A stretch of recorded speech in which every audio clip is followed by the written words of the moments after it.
제가 본문 말씀을 받들어 봉독하겠습니다.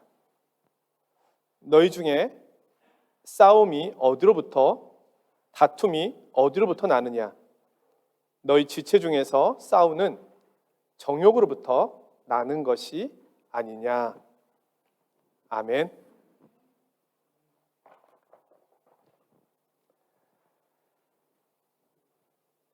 한 남성이 아내와 아들에게 전쟁이 한창 중인 우크라이나의 수도 키이우로 향해 들어가며 영상 메시지를 남깁니다. 나는 키이우로 들어가는 기차표를 샀다. 러시아와 싸우고 싶다. 난 돌아간다. 반드시 다시 만나자. 전 세계에서는 전쟁을 반대하는 평화 시위가 계속되고 있습니다. 러시아, 프랑스, 독일, 영국, 대한민국 등 50여 개 나라에서 펼쳐지고 있습니다. 특히 프랑스에서는 푸틴 대통령을 향한 단두대까지 등장하였습니다. 부디 우리 모두의 외침처럼 전쟁이 하루속히 끝나기를 기도해 봅니다. 역사적으로 1, 2차 세계대전은 유럽에서 시작되었습니다. 1914년에서 18년에 걸쳐 있었던 제1차 세계대전으로 인하여 생명을 잃은 인명피해가 민간인과 군인을 합쳐 최대 2,500만 명에 달했다고 합니다. 1939년에서 45년에는 2차 세계대전이 일어났습니다. 그때 전쟁으로 인한 사망자 수가 군인과 민간인을 합쳐 5천만 명에서 7천만 명이 된다고 합니다. 우리나라에도 가슴 아픈 역사가 있습니다. 지난 3월 1일은 103년 전 일제 강점기로부터 독립운동을 한 3.1절 기념일이었습니다. 대한민국은 일본의 강제 지배로부터 1945년, 35년 만에 독립을 이루었습니다. 그런데 독립 후에 남과 북이 나누어지고 1950년 6월 25일에는 북한의 침략으로 전쟁이 시작되어 약 3년 1개월 뒤 1953년 7월 27일 남과 북에 38도선 휴전선이 그어져서 오늘에 이르게 되었습니다. 이 전쟁 결과 전체 한국군과 북한군 사상자는 약 200만 명, 민간인 피해는 약 300만 명, 미국을 비롯한 유엔군이 약 100만 명 해서 600만 명 정도가 피해를 입었다고 합니다. 그 밖에도 20만 명의 전쟁 미망인, 10만 명의 전쟁 고아, 1,000만 명의 이산 가족이 생겨났습니다. 세계는 1, 2차 세계대전 이후에 유엔 기구를 만들어 전쟁을 막으려고 했지만 이번에도 전쟁을 막을 수는 없었습니다. 우리가 하고 있는 회의와 약속은 우리의 욕심과 상황에 따라 늘 변할 수 있는 것임을 우리는 목격하고 있습니다. 우리는 전쟁의 이유를 정치적, 사회적 관점에서 이해하려고 합니다.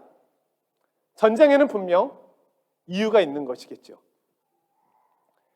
그럼 그리스도인으로서 성경에서 말씀하고 계시는 전쟁의 이유, 그리고 하나님의 섭리에 대한 것을 아는 것은 중요할 것입니다.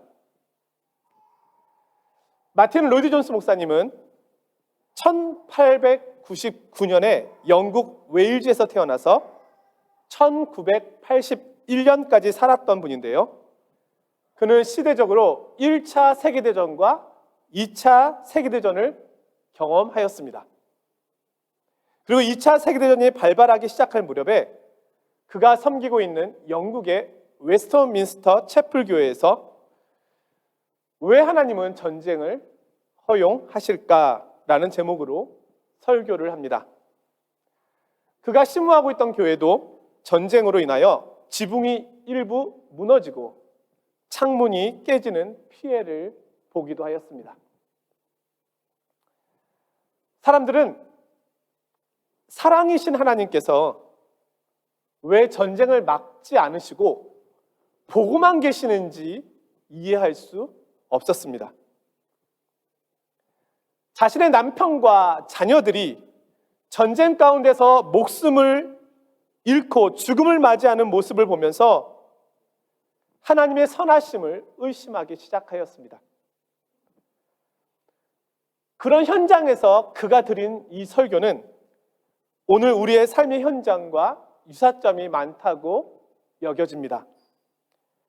그의 말씀에 대한 통찰은 오늘 우리에게도 깊은 묵상을 주기에 그 말씀의 일부를 소개해 드리려고 합니다. 하나님은 왜 전쟁을 허용하시는가? 자, 우리가 이 질문에 대해서 먼저 생각해 보아야 할 것은 하나님께서 생명과 역사의 주관자라고 해서 전쟁의 책임이 하나님께 있는 것은 아니라는 겁니다. 전쟁을 일으킨 것은 하나님이 아니라 인간의 욕심 때문입니다. 하나님께서는 때로 그 욕심이 흘러가지 못하도록 막으실 때가 있을 뿐입니다. 전쟁에 대한 책임은 인간에게 있습니다. 그 모든 것이 하나님의 책임이라면 하나님께서는 인간을 책망하실 수도 없고 또한 인간의 자유의지 또한 제한될 것이기 때문입니다. 먼저 그는 성도들에게 이렇게 이야기합니다. 하나님께서 일찍이 전쟁을 막거나 금지하시겠다고 말씀하신 적이 있으십니까? 왜 우리는 하나님께서 전쟁을 금하시리라고 기대합니까? 우리가 무슨 권리로 하나님께 평화를 요구할 수 있습니까? 왜 우리는 평화를 기대하고 있습니까? 우리는 평화로운 상태에서 살 권리가 있음을 당연하게 여기고 있지 않습니까? 우리는 평화를 유지할 자격이 있습니까? 우리는 하나님께 평화를 유지해달라고 요구할 만합니까? 만약 우리가 평화를 유지할 자격이 없고 평화를 받을 만하지 못하기 때문에 그리고 우리가 하나님께 불순종하고 죄를 지음으로 평화의 복을 남용하였기 때문에 전쟁이 일어난 것이라면 어떻게 하시겠습니까? 우리는 단지 하나님의 이름을 욕되게 하는 생활을 계속 영위하기 위하여 하나님께 평화로운 상태를 계속 유지시켜 달라고 요청하는 것이 괜찮은 것입니까?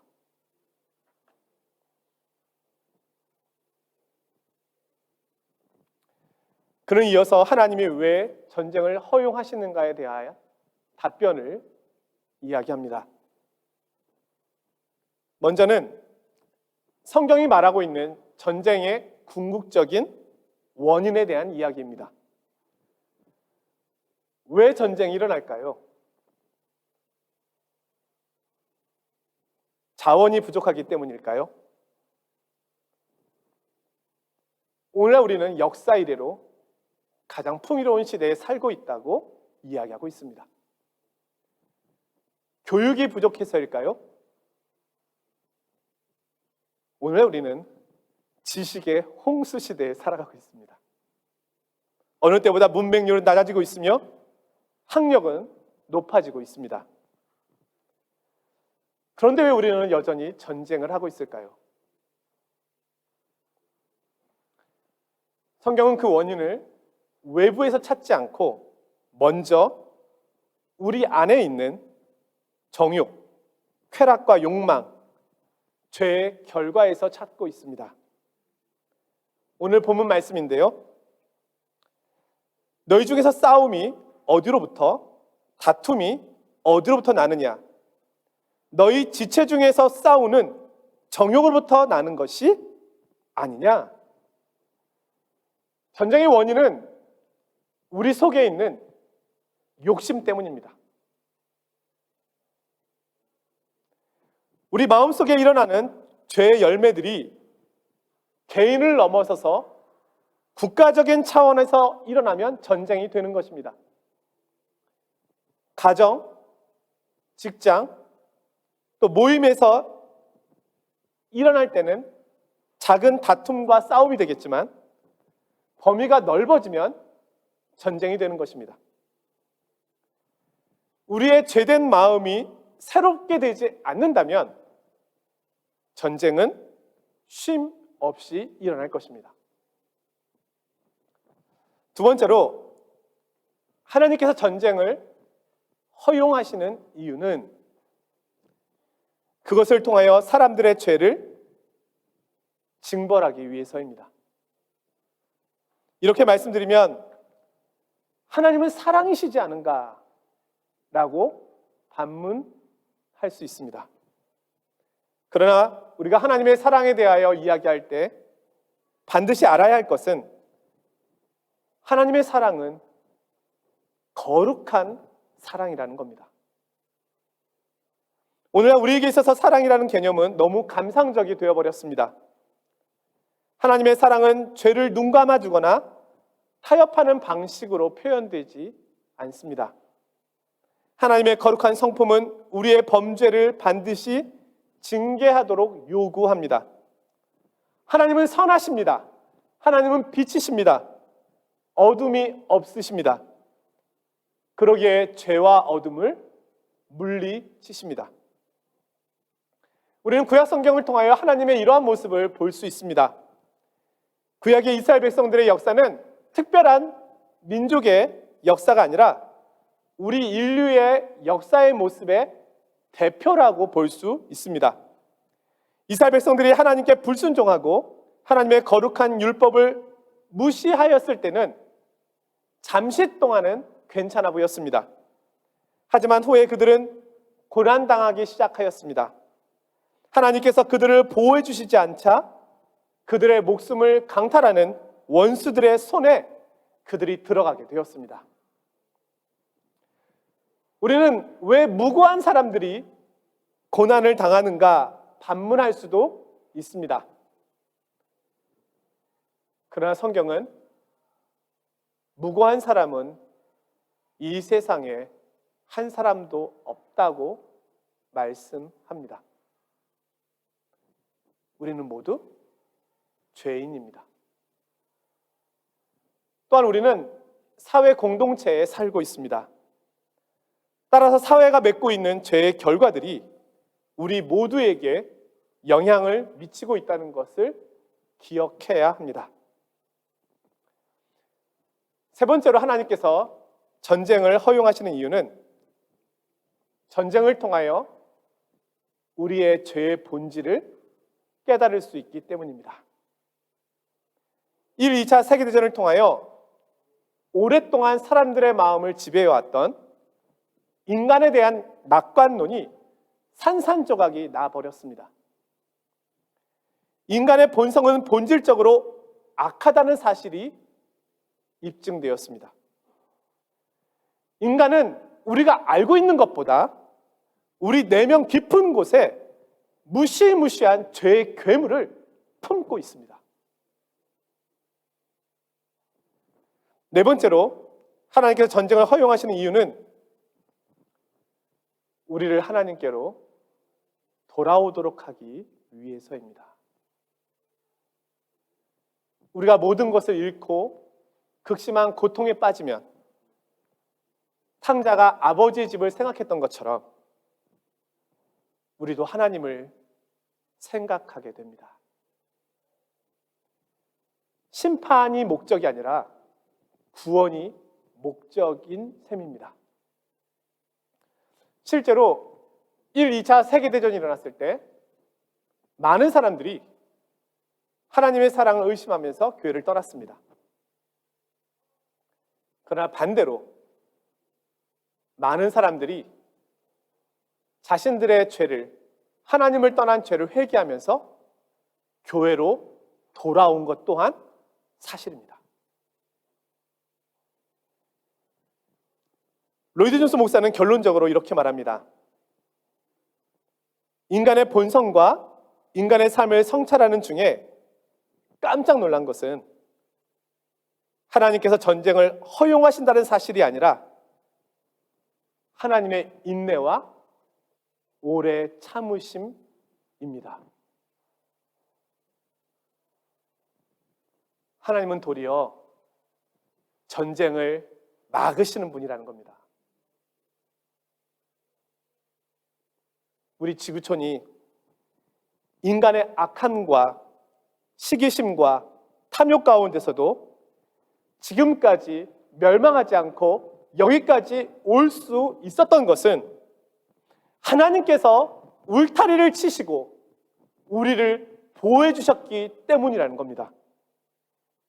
하나님께서 경계를 정해놓지 않으셨다면 이 지구촌은 몇 번이고 무너져 내렸을 것입니다. 인간은 전쟁을 계획하지만 하나님께서는 인간의 계획대로 되지 않도록 그것을 막으신다는 겁니다. 구약에서 하나님께서는 이스라엘 백성들의 악함과 타락상을 수세기 동안 참고 견뎌내셨습니다. 그들의 악함이 우리의 악함이고 그들의 죄악의 모습이 우리의 죄악의 모습입니다. 그들을 향한 하나님의 심판이 오늘 우리를 향한 하나님의 심판입니다. 하나님께서는 이스라엘 백성들의 악함과 불의함에도 불구하고 오랜 시간을 기다리시고 참으셨습니다. 하나님은 심판을 기뻐하시는 분이 아니라 오래 참으시는 하나님이심을 보여주셨습니다. 또한 하나님께서는 자신의 사랑하는 독자 예수 그리스도께서 베푸신 그 사랑을 보고서도 여전히 거부하고 있는 이 세상을 향하여서도 2000년 가까이를 인내하시면서 참고 계십니다. 하나님과 예수님을 향한 우리의 거역함을 보십시오. 이 죄 많은 세상을 보십시오. 내 속에 일어나고 있는 더러움을 보십시오. 우리 공동체의 죄악들을 보십시오. 아직도 예수 그리스도의 십자가에 나타난 하나님의 사랑을 알지 못하는 우리들을 깨닫도록 하기 위하여 하나님께서는 우리들을 벌하시고 가르치시고 회개하여 하나님의 은혜를 받도록 우리를 부르시고 계시는 겁니다. 그러나 여기서 우리가 반드시 기억해야 할 것이 하나 있습니다. 그것은 성경은 하나님의 우리를 향한 기다림과 인내가 끝이 있다고 말씀해주고 있습니다. 역사의 끝에 하나님께서는 우리를 보호하고 계시는 보호막과 울타리를 완전히 제거하실 때가 있을 것임을 이야기해 주십니다. 그때가 바로 인류가 하나님의 가장 큰 심판을 받을 때가 될 것입니다.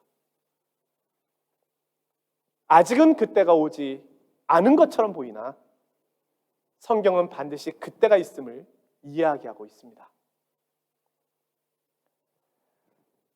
사랑하는 성도 여러분, 오늘 야고보서는 우리의 다툼과 싸움의 원인을 한 가지로 이야기하고 있습니다.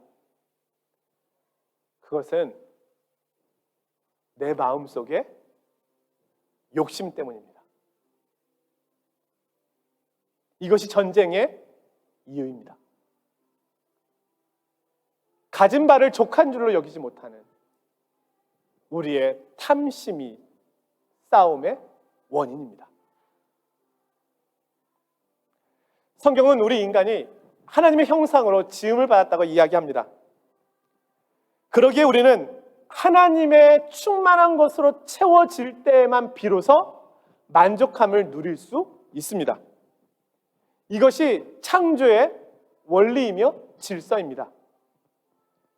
다른 것으로 나를 만족시킬 수 있는 것은 없습니다. 바다를 수돗물로 채울 수 있겠습니까? 우리는 우리가 추구하고 있는 만족함으로 채우기에는 너무 큰 존재라는 겁니다.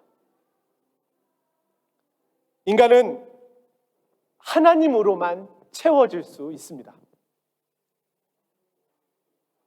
인간은 이렇게 복되고 큰 존재인 것입니다. 이것이 우리가 하나님께로 돌아가야 하는 이유인 것입니다. 우리의 죄된 마음은 하나님께로 돌아가 헛된 것을 버리고 하나님으로 채울 때 비로소 새롭게 될 수 있습니다. 그때 전쟁이 그치게 되는 겁니다. 평화는 내 속에서 시작합니다. 말씀을 마치면서 19세기 스코틀랜드에서 사역한 로버트 맥체인 목사님의 고백을 인용해 보려고 합니다. 국가나 사회에 혹은 주변에 예기치 않은 큰 사고나 사건이 있을 때마다 내가 더 기도하지 않아서 생긴 일이라고 생각하고 자신을 깨우는 도구로 그 일들을 사용했습니다. 또한 그 일들이 나에게도 충분히 일어날 일임을 기억하며 경계로 삼았습니다. 오늘 우리는 전쟁의 소문 가운데 있습니다. 나는 이 전쟁에서 자유로운 사람입니까? 내게 책임은 없습니까? 이 전쟁을 통하여 내게 말씀하시는 주님의 음성은 없습니까? 하나님만이 내게 참된 평화를 주십니다. 하나님만이 나를 만족해 하시는 유일한 분이십니다. 전쟁은 여호와께 속하였습니다. 땅의 모든 민족이 주님께로 돌아가 평화를 누리는 그날이 오도록 우리는 기도해야 하겠습니다. 주님, 우리를 불쌍히 여겨 주십시오. 우리의 마음과 생각을 새롭게 하여 주십시오. 우리는 주님의 것입니다. 함께 기도하겠습니다.